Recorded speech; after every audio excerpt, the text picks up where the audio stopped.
For a second that Yuri has a cold. I know it's from partying all week for the Eagles.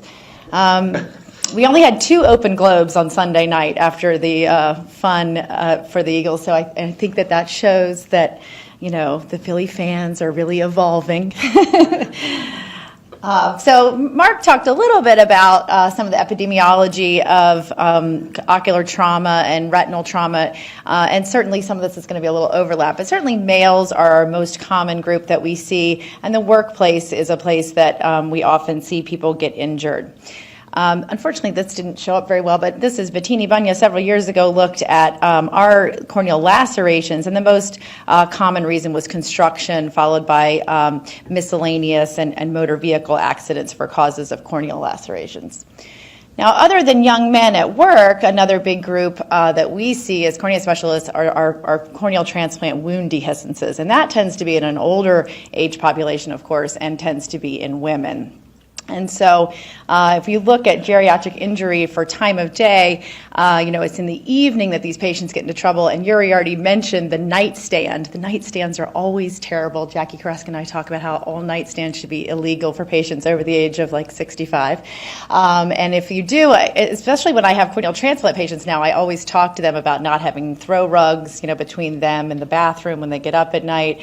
And if they do have to have a nightstand, putting those soft padding like we do for children, so that they, don't hit the edge of that nightstand, which tends to be when we get into a lot of trouble. So when we see these patients, of course, our first job is to evaluate the whole patient and make sure they're neurologically intact and look for other signs of trauma that would mean that they would need other doctors other than us as ophthalmologists. And if they do, obviously when we're taking that call from the Wills ER, we're deciding if they can come to us or if they need to go to Jefferson or stay in a general hospital. And we try not to accept those patients that have unresolved medical issues. And of course, we're trying to figure out their history, making them immediately NPO if they've had a metal injury, thinking about the tetanus shot, as Mark mentioned. And then, as Mark mentioned, also thinking about the mechanism of injury and what is our likelihood that there's going to be an intraocular foreign body, what's our likelihood that there could be infection, how dirty is this wound, did they have LASIK and now they've dehisced their LASIK flap and that's what we're seeing, or an old cataract wound, and those all help us kind of figure out what's going on.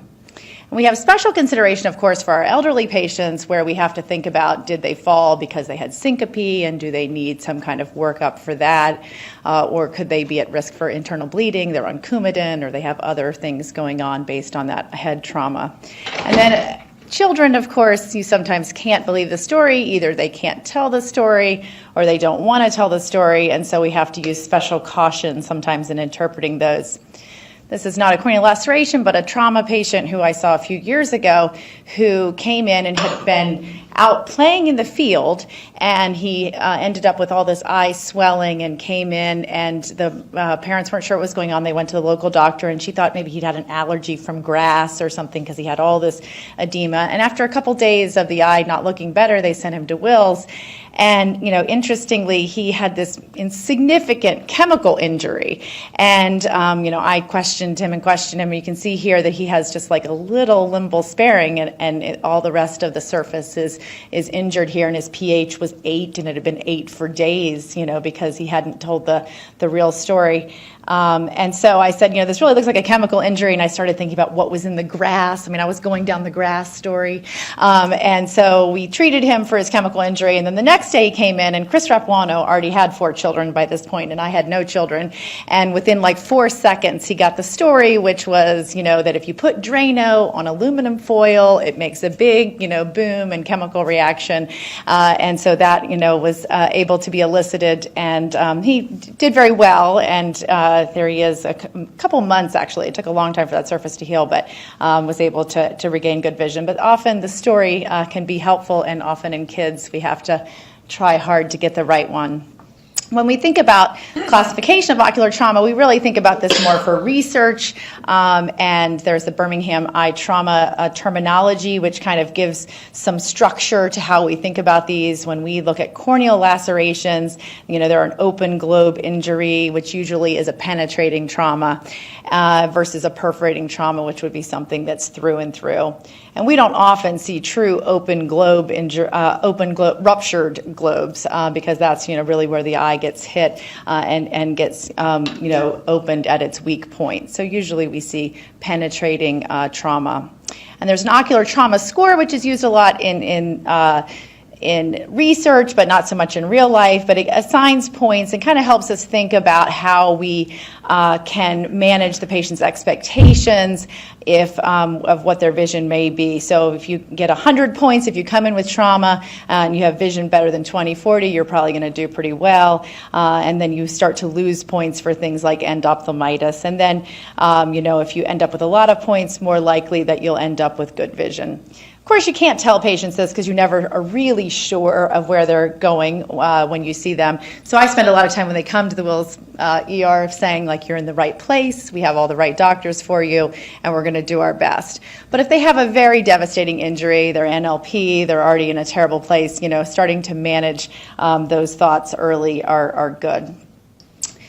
And when we look at the patients, we want to inspect what's going on around the eye. If there happens to be a fish hook near their eye, then we know that we are in trouble. My poor children just found out this summer that you actually fish with hooks at 8 and 10. They've been fishing all this time with little bobbers, and they didn't understand why they'd never caught a fish. And then they saw someone actually hooking something, and I was like, oh no, it's all over for me. But obviously, we want to look around and look for orbital trauma and other evidence of things that would help us understand the extent of the injury. One of our best predictors is, of course, visual acuity, and we're looking when we get to the cornea for the Seidel positivity, and we don't usually need to do much pressure because if it's Seidel positive, we're going to need to take care of that. But sometimes if it's a small laceration and we're not sure, then we'll give some gentle pressure to the eye. When we're looking at our corneal wounds, we're going to look for the size of the laceration, the apposition, kind of what's going on in the anterior chamber. Obviously, if you see this person, you know that you're going to need to take down the conjunctiva and look for the extent of where this laceration has happened and see what's going on with the iris. We're always thinking about foreign bodies that could be inside the eye or inside the cornea or at the limbus, and then imaging, of course, is helpful, as we've heard and we'll hear more. We're also thinking about what's going on with the lens. Is the lens traumatic and we may have to deal with it sooner? Is the lens already dealt with itself and it's come out such that you see the PCIOL that's already presented itself, so we don't have to worry much about what to do with that one at this point. But obviously lens, the effect of the lens and the lens, it has an important characteristic in the follow-up and prognosis. And then, of course, our biggest enemy is infection with ocular trauma and corneal lacerations. This is a little kid whose brother hit him with a stick. Could happen any day at my house.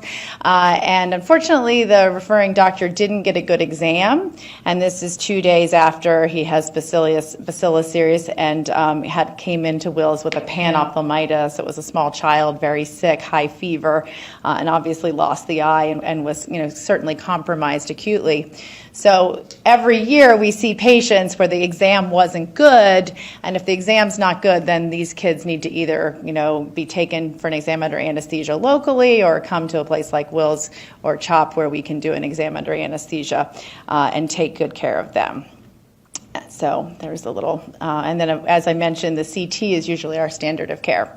So moving on to how we manage this. So this actually just came up last week. One of the referring doctors out in New Jersey sent me a patient with a conjunctival laceration, wondering how big can you let a conjunctival laceration go? And she had seen the patient. It was her office manager's son, of course, who got wood in the eye and had cleaned it up very well. And it was a very small, 3 millimeter laceration. And I was like, oh, this doesn't need to be sutured. Often if they're large, you can see this is a pretty big one, or if they're gaping or exposing, underlying tissue, then you may want to use some 8-O-Vicryl or 9-O-Vicryl and suture, and that sometimes could even be done, in the office or in a minor surgery area. With a partial thickness laceration, sometimes they are fine and they're well opposed and you leave them alone. But you can see here there's the partial thickness laceration, but it doesn't look like it's going to heal very nicely, and it's right there at the limbus. So that would be someone that we would choose to take the operating room and repair. When they are full thickness but little, sometimes we can let them heal on their own, usually pretty small, less than a couple millimeters. They have to be well opposed. They have to not have iris incarceration. And in these patients, we'd often give them systemic antibiotics, usually oral fluoroquinolones, and topical antibiotics. We don't like a lot of topical antibiotics because we don't want them mucking with their eye too much, so maybe 4 to 6 times a day. And then often we'll use a bandage contact lens and shield. And if they do have a little leak, we might use some aqueous suppressant to see if we can get things to slow down. And then certainly we're not going to treat these patients with topical steroids because we want some swelling to happen here to help things. So these are some examples of people that would not be observed or medically treated. You can see this patient has iris incarceration. This patient we need to explore and see what's going on under this conj. And then this is a partial thickness or maybe full thickness, hard to tell here, but it involves the sclera. And the sclera doesn't swell nicely. So if the sclera is lacerated, usually we need to put some sutures in that. Whereas the cornea, a small little laceration at the cornea, we may be able to observe. So once we have these injuries, we're going to make the patient NPO, of course. We're shielding the eye. If it's full thickness, open globe, and we know we're going to fix them, we're going to not put eye drops in their eye. And then often have them on IV and or oral antibiotics. And we'll talk a little bit more about the antibiotics in a second. And then in the operating room, we can consider IV mannitol and not doing any pressure and telling the nurse no betadine in the eye.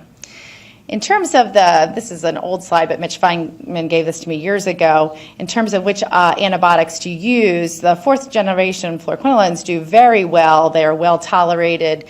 They have good penetration, even in inflamed eyes, and they have good bioavailability orally. Sometimes, though, we need an excuse to give them IV, or we want to cover them doubly. So you can sometimes use, Vanc for gram-positive, Ceftaz for gram-negative, and that has kind of ebbed and flowed over the years in terms of what's going on with inpatient versus outpatient medicine. In terms of anesthesia selection, most of the time we're going to treat these people with general anesthesia. They have an open eye, and local anesthesia is, something that we don't usually do for these eyes. When I was a first year as an attending, I had a patient come in who had this big open globe from wound dehiscence. She was one of Peter Labson's patients, and she needed to be sutured and it needed to be repaired. And so I said, okay, we went in and you're going to go to sleep. And she said, oh no, Dr. Labson told me I was never, ever, ever to go to sleep after my corneal transplant because I didn't do well.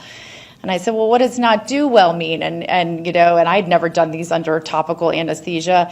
And she said, oh, I don't remember what don't do well meant, but he just told me never, ever, ever to go to sleep. I was like, well, what if you're bowel perfed? Did he tell you that you weren't allowed to, I was trying to understand where this had come from. And the anesthesiologist on call was like, oh, she's fine. She's, had some COPD, but she's fine to go to sleep. I'm sure it'll be fine. So she goes to sleep. And then that night, I just had like that bad feeling that woke me up out of sleep. And I called the nurse and I was like, how's she doing? I mean, the case was fine. How's she doing? Oh, she slept the whole time since she got back. And I was like, slept like she has never woken up, like she's not neurologically intact. And she's like, I don't know, maybe I should go check on her again. And so the fellow at the same time was coming in and her CO2 levels were through the roof, and she was intubated for 10 days in the Jefferson MICU. And so I realized that maybe never ever going to sleep was right. And there are actually some cases throughout the literature on doing open globes, even with retrobulbar or topical anesthesia. And over the years, I definitely usually will give them a light sedation if they're elderly and they aren't a reasonable risk for anesthesia, a little light sedation and some topical anesthesia, and they can do well. But there are cases where people will give retrobulbar and peribulbar, which generally you worry about, adding that volume behind the open globe. When we're in the operating room, we're being super gentle. We're, not touching the eye any more than we need to, culturing anything that looks nasty, thinking about a paracentesis to reform the AC, So if this were the patient, I may sit temporally, which is something Elizabeth Cohen taught me that made life a lot easier, especially when we're with residents, that, if you sit where it's easy to do the wound 6 and 12 sutures, that makes life easier. So for this patient, we may do, clean up the iris to make sure there's not a lot of epithelium on the iris, make a paracentesis, sweep things out of the way, and then, suture, usually starting centrally there. So we often put the first suture through the apex at the flap or at the limbus or at the middle of the wound, and then bisect our way along.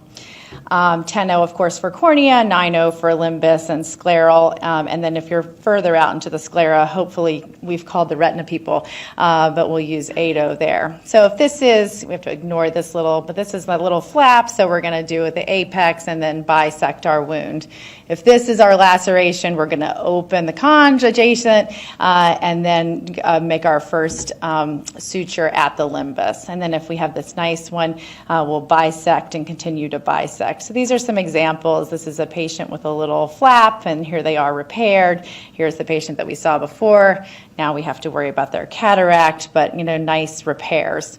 When we're in the operating room, we're kind of gently reforming. We're sidel, checking the sidel positivity. The long sutures, long is never wrong in the operating room when we're repairing these.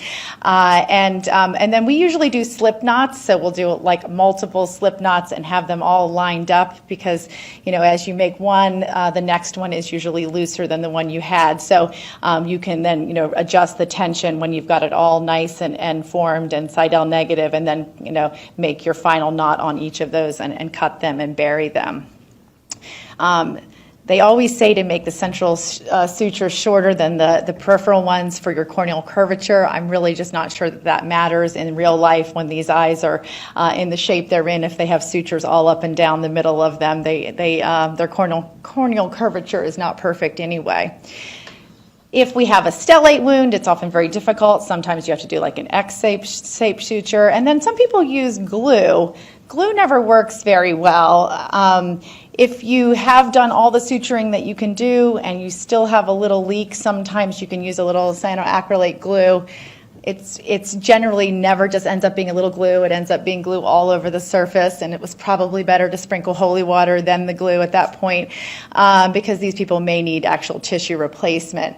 But but there was a recent study looking at different kind of glue that Mark Humayun and his group have just invented, and we'll see if this ends up making it to the real world. But like a thermo-responsive sealant that if it heats up, it seals, and then if you take it down to low temperature, you can it opens the glue.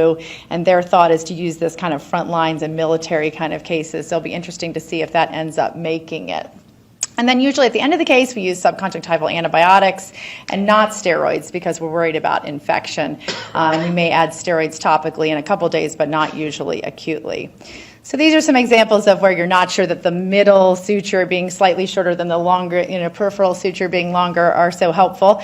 But these eyes can be very difficult to close, and we're always happy when they're finally not leaking at the end.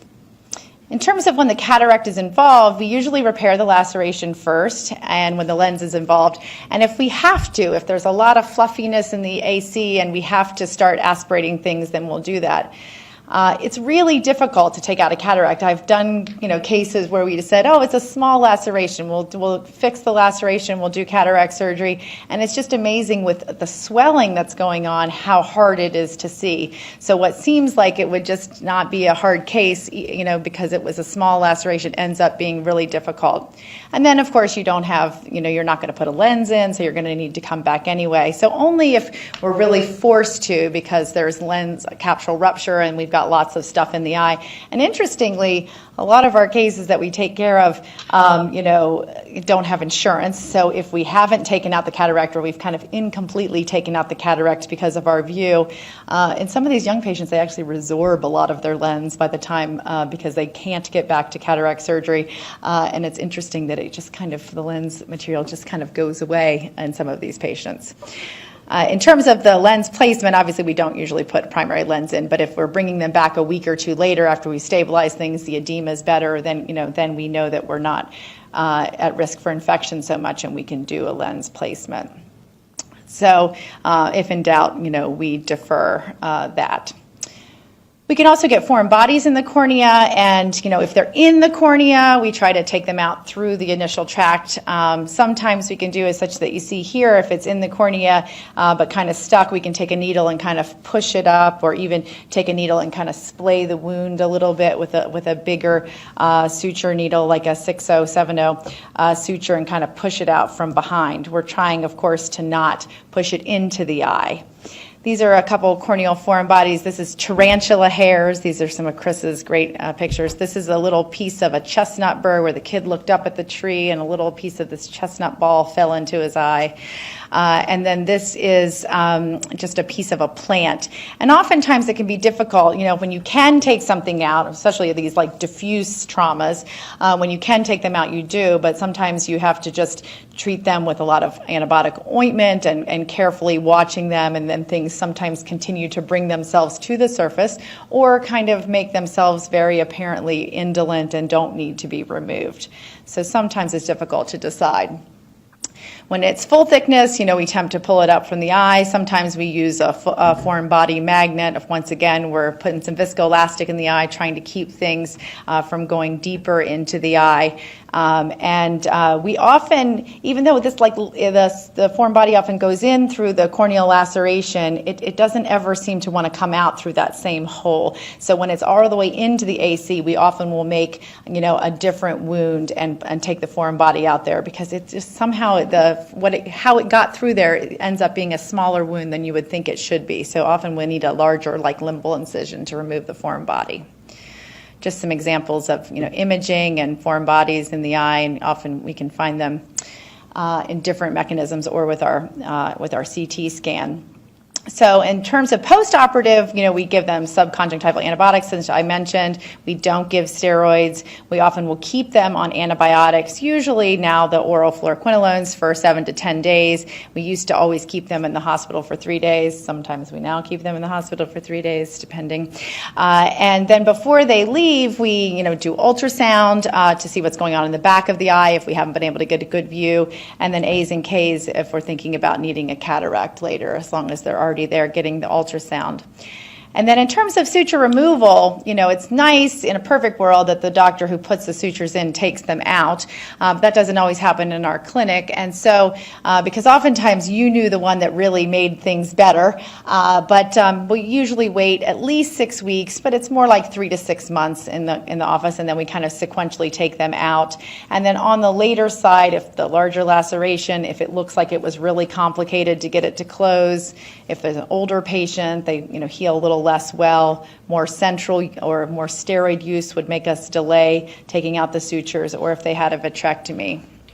In terms of visually rehabilitating these patients, very little is written in the literature. One of the only papers on contact lenses for these patients was written by Elizabeth Cohen many years ago. But there was a recent paper looking at kids using RGPs and showed significant visual improvement. This is the kind of patient that they had in their study of only about 15 kids, but large laceration. Here's the patient in RGP. And the vision on average went from about 20/70 to 20/25 with RGP wear, and then a significant reduction in the aberration in these patients, of course. So, of course, in all of ocular trauma, prevention is worth more than any of our treatment. Here's my 10-year-old when he was 5 and was willing to wear safety glasses all the time. But the patients all tell the story. Just yesterday I saw trauma. He's like, I wore my safety glasses the whole day. I chainsawed. I did this. I did that. Then I went to throw stuff in the back of the truck, and that's when I didn't have my safety glasses on anymore, and that's when everything got in my eye. So every day as a mother of 3 boys that we aren't here with all of you fixing my children's eyes, I'm grateful. And leaving them with their father this morning, they'll probably have some new trauma. So thank you.